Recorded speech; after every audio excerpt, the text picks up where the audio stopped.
the glam pain. It's time for the Julie Tussey Show live guest current event scathing exposés. The original Suburban Bombshell, the big blonde baby, giving you the fastest, funniest, most informative 30 minutes of your life. And now, here's Julie Tussey.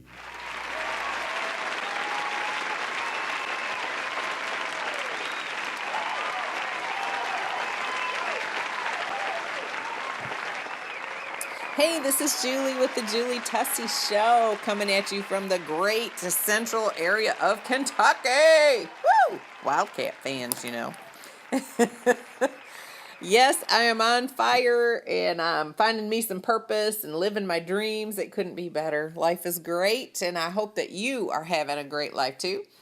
Wanted to take a little time today and bring you some encouragement. I've been talking about a subject that I'm not going to say I'm an expert on, but I probably am, okay, because I'm being humble. But I've been talking about Marriage 101. Marriage 101, and I'm going to have Gary help me make a commercial, and it's going to be like, Marriage 101. So if you hear that on there, I got that done. But anyway, I just want to talk to you today about a subject on my mind when it comes to marriage. You know, a lot of people are ending up in divorce today. And now that I'm a little over 20, I thought maybe I could help contribute to your marriage being more successful. Last time we talked about meet and greet. We talked about meeting and greeting our spouses at the door and giving them lovin's and making them feel special and important. And you know, in today's society, especially with social media, I believe that you have to take steps to prevent bad things happening in your marriage. Prevent them. And I do believe that marriage is a lot of that ooey gooey, rich and chewy, ooh, I'm so in love with you, baby stuff. And that has a wonderful place, and having a mad, passionate love for each other has a wonderful place in your marriage and will sustain your marriage through the years. But marriage is work. Yes, I said it. The 4-letter word on the Julie Tussey Show. I said it today. Sorry about that, but marriage is work. And if you will put time and work and energy into your marriage, you will reap back from that. It's such wonderful benefits, very wonderful benefits. So you have got to take time for your marriage. Take time for that person that you love and meet and greet them at the door.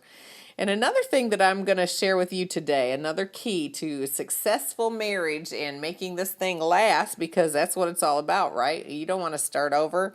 I did that. That's a lot of work. That's more of the 4-letter word.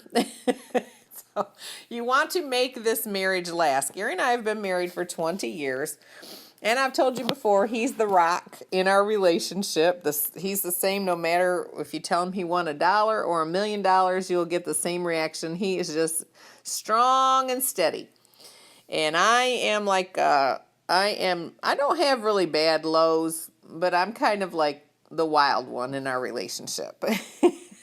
And Gary said he married a wild woman, and he's really glad of it. And I think that we have a good marriage because we work at our marriage. We are like polar opposites in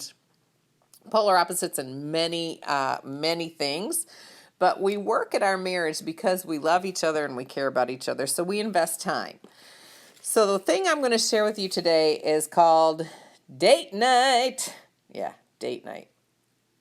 It's an amazing thing to have date night in your marriage. You know, when you're young, you have date night every night. And then when you get kids, you hardly ever get to have date night. And life can just be so crazy, especially when children enter into the picture.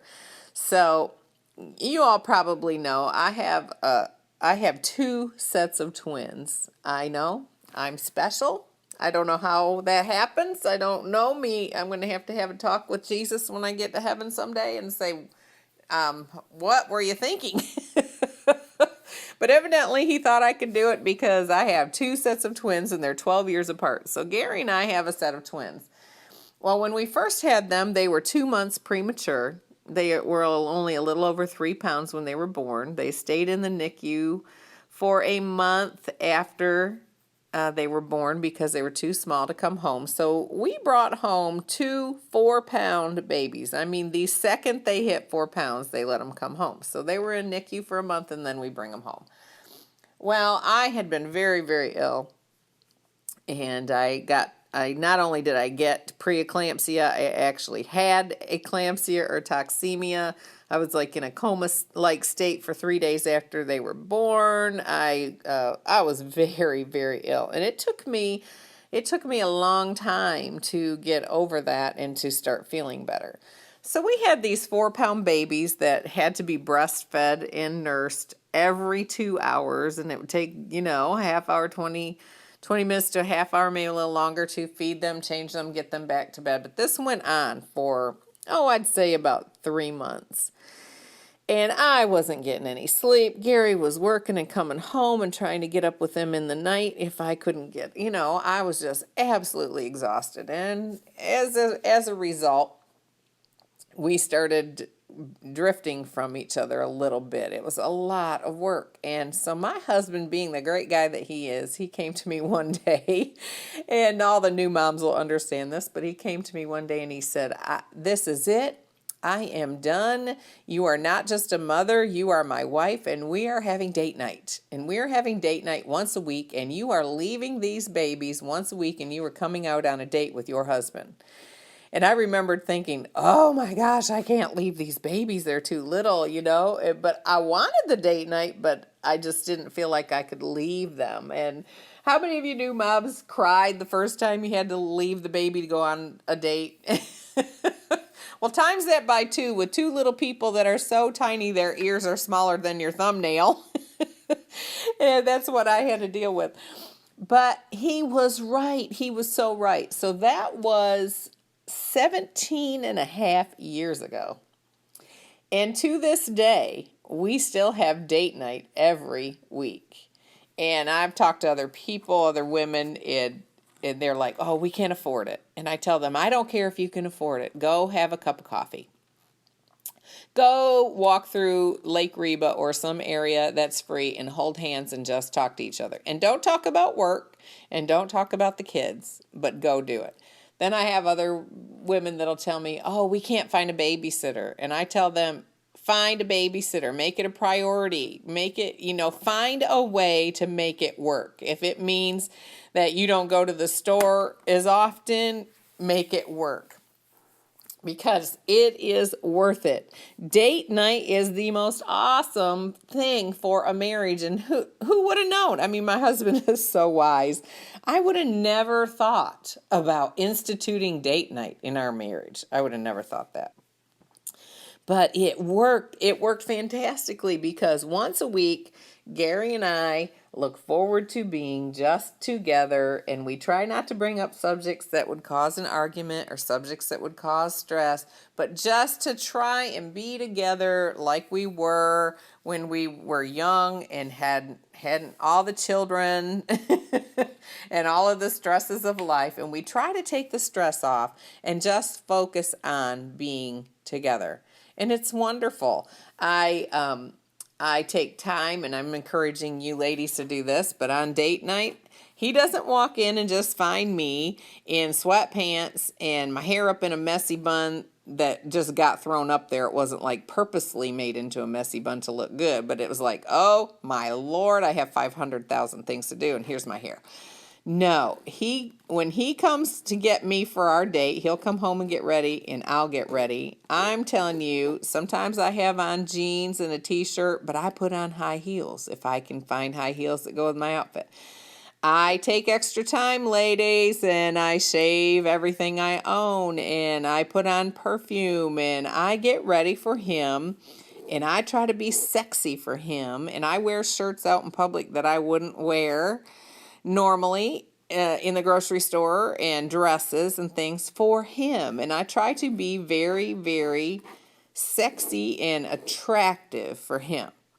And so, see, when I talk about that 4-letter word work, when you have two infant babies or 4 kids running around or whatever you have, it takes a decision, it takes planning, and it takes dedication, and then it takes time.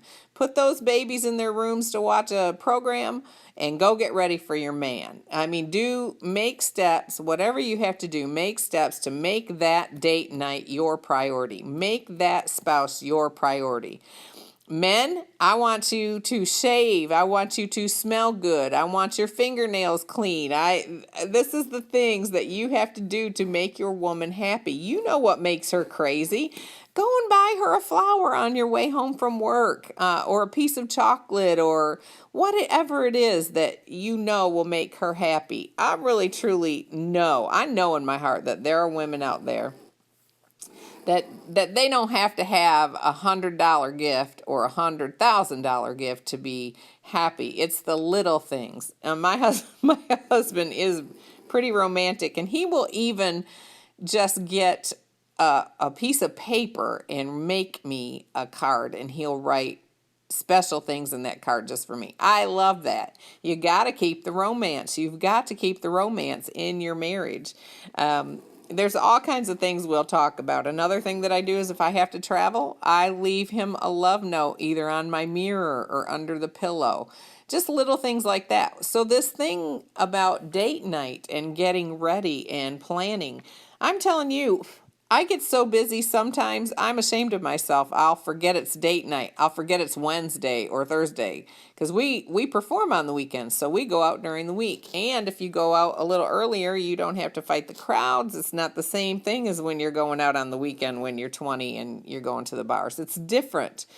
And it's wonderful. And it's not about the food, and it's not about how much you can pay to go do something. It's about being together. I mean, you can be creative. Go swimming together. Go to the Y together. Go for a drive. When I was first married to Gary, he is in construction, and he and his father have built just about something on just about every street in the city we live in. And in the county, I mean, they've just built everywhere. So when we were first married, he would take me out driving in the country, and he would show me this and he'd show me that. And then he'd take me to the city and he'd show me this and that and everything. And I just love that. That was part of what our relationship was founded on. And so I like to go back to those things, those kinds of things that where we started and do those kinds of things together. And it's awesome. Make it romantic. Well, okay, I'm just going to be real here. Plan a seduction when you get him home. I mean, have candles in your bedroom, have your Pandora or whatever you listen to set to the Anita Baker channel.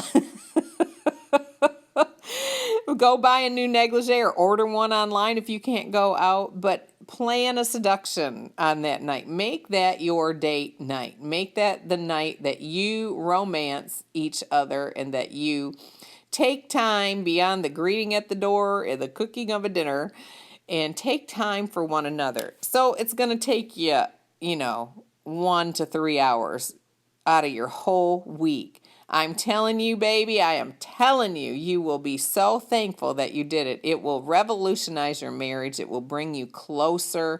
It's an awesome thing. And I so appreciate, I want to give a shout out to my husband. I so appreciate that he taught me this. He taught me about date night, and he instituted it. And now it's 17 and a half years later, it's happening every week. I appreciate that so much. Well, I hope this helps you. Take time for your spouse. This is Julie Tussey with the Julie Tussey Show, talking about Marriage 101. You can do it. You can make a change, and you can have a better marriage than you have now. I want to take time to thank our sponsors today for contributing to the Julie Tussey Show. We appreciate you. If you would like to be a sponsor of the Julie Tussey Show, please message me at facebook.com/the Julie Tussey Show. You can reach me there, or you can reach me at julietussey@gmail.com. Listen, I want you to remember you only get one life. Live it to the fullest.